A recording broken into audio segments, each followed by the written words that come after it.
All right, it's Trailblazers Courtside presented by Pacific Power as we continue on a beautiful Monday night and looking for the festivities to be ramped up on Wednesday when the Trailblazers regular season begins. The New Orleans Pelicans in town for a 7 o'clock tip-off at Moda Center. Brian Wheeler, Antonio Harvey joined now by Trailblazers head coach Terry Stotts. It's not enough that you had a practice today, not enough that you've got a home and regular season opener in a couple of days, but you did yeoman's work for one of the Blazers sponsors tonight. So it's just, your willingness to help others just knows no bounds. And this is the perfect ending to the perfect day, being with you guys.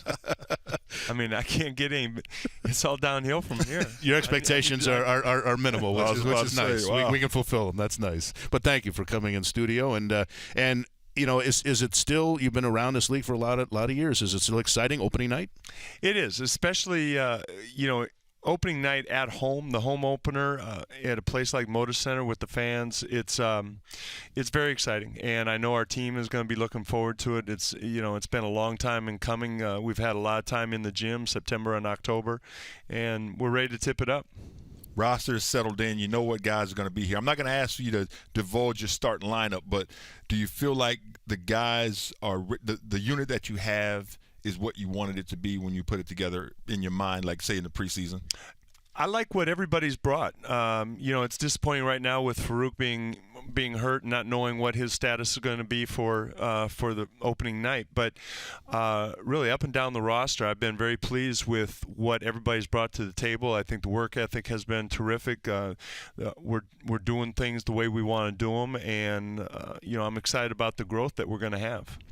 Well, we get excited about the start of the season. It was obviously a sad weekend around the NBA with the news that we talked about at the very beginning of the show, the passing of Flip Saunders, and I know all the coaches are going to honor him all season long. And we talk about what a tenuous profession it is in terms of no true job security in a lot of cases, but you just don't think about somebody being having their life cut short at a time when he was really gearing up for a renaissance of that Timberwolves foundation and organization. Well, it's sad on so many different levels. Obviously, his family and what he meant to the franchise and the state, and really basketball in general as well.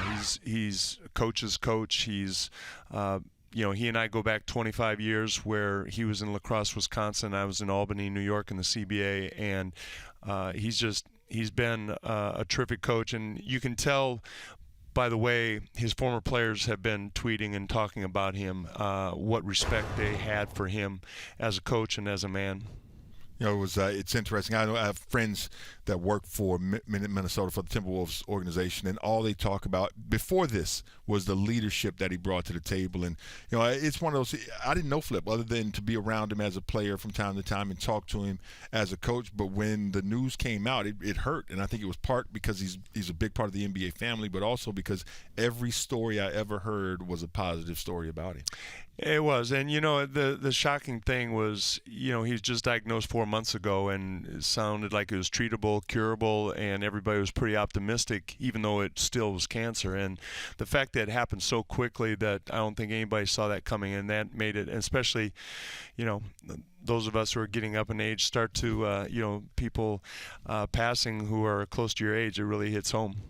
Getting back to your club, in the preseason, Damian, as it turns out, led all NBA players in scoring. Is that something that you think he could do over the course of an entire season? Would that be a good thing for your team if he did?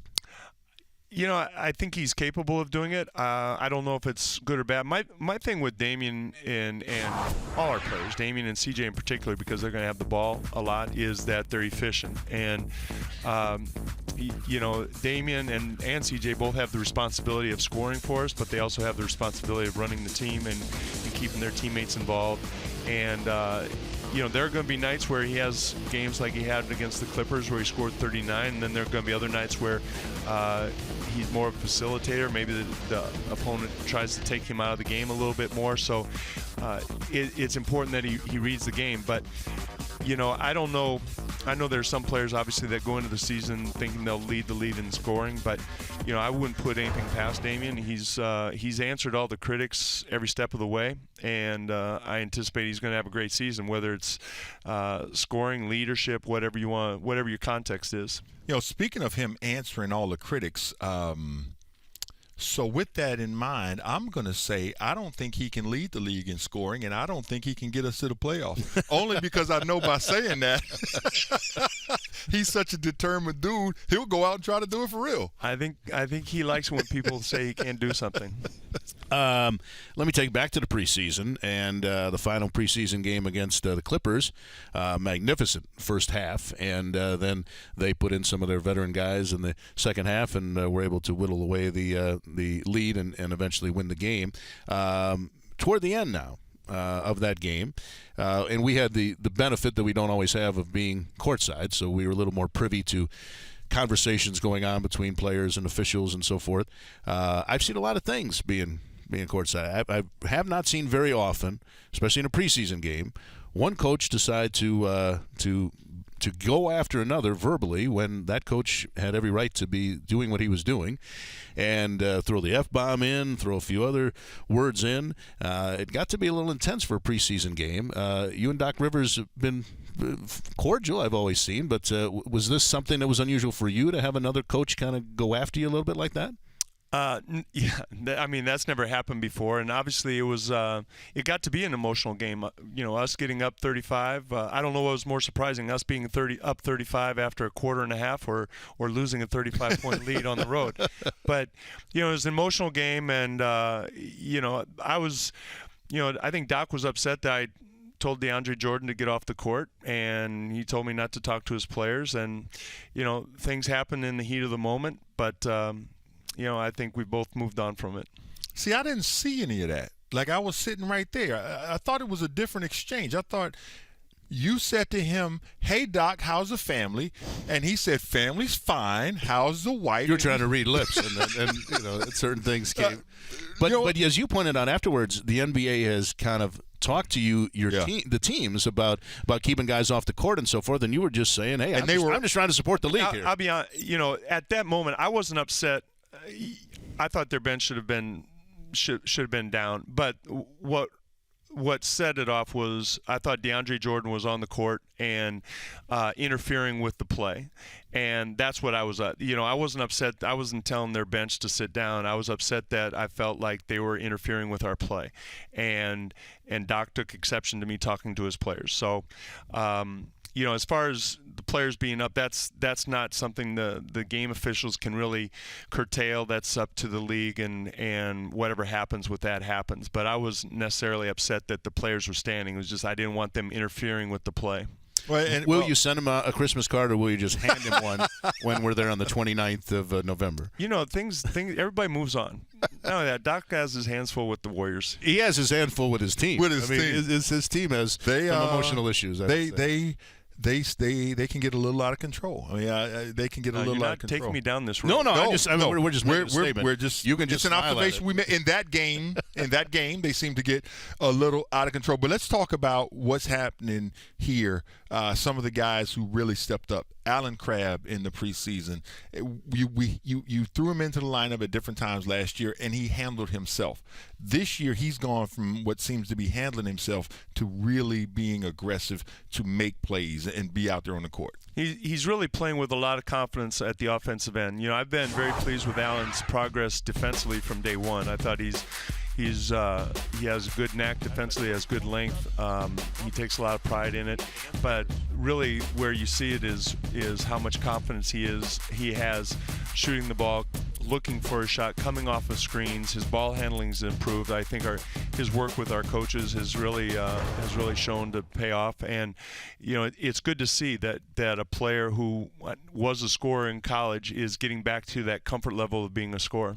He reminds me a lot of Doug Christie, and I said this almost from day one, the way he moves on the defensive side of the ball. You said that he can get narrow to get around screens, things that players just don't do anymore. He seems to have a natural knack for.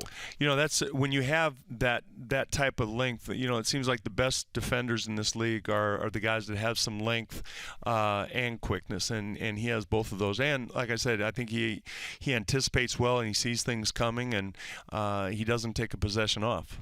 So much of the preseason, you can't draw a direct correlation to what things will be like in the regular season because of rotations and playing time and things of that nature. But that Clippers game, from the standpoint of getting the big lead and playing as well as your team did in the first half, and then having a good team on their home floor with a crowd that got into it, it got to be, as we said, an emotional game in the second half. Are there some teachable moments from a lot of aspects in a game like that? Certainly. Just the positive reinforcement of how well we played in the first half, and the fact that the game is never over. And I would have liked to have won, but I'm glad that they came back, because to me that was, for us, we're going to be an underdog often on the road is always tough, and to have that as a very vivid memory of what can happen and what you need to do in those situations, I think we'll profit from that down the line. We have much more to discuss with Coach Stotts, at least about 10 more minutes worth anyway. So he's been generous enough to give us his time in studio. So we'll finish things up in just a little bit and get you all ready for the start of the regular season, which is just 2 days away. It's Trailblazers Courtside. Our final segment with the fourth-year head coach of the Trailblazers is coming up next, as we are streamed live at trailblazers.com and simulcast on the Blazers Radio Network and Comcast Sportsnet.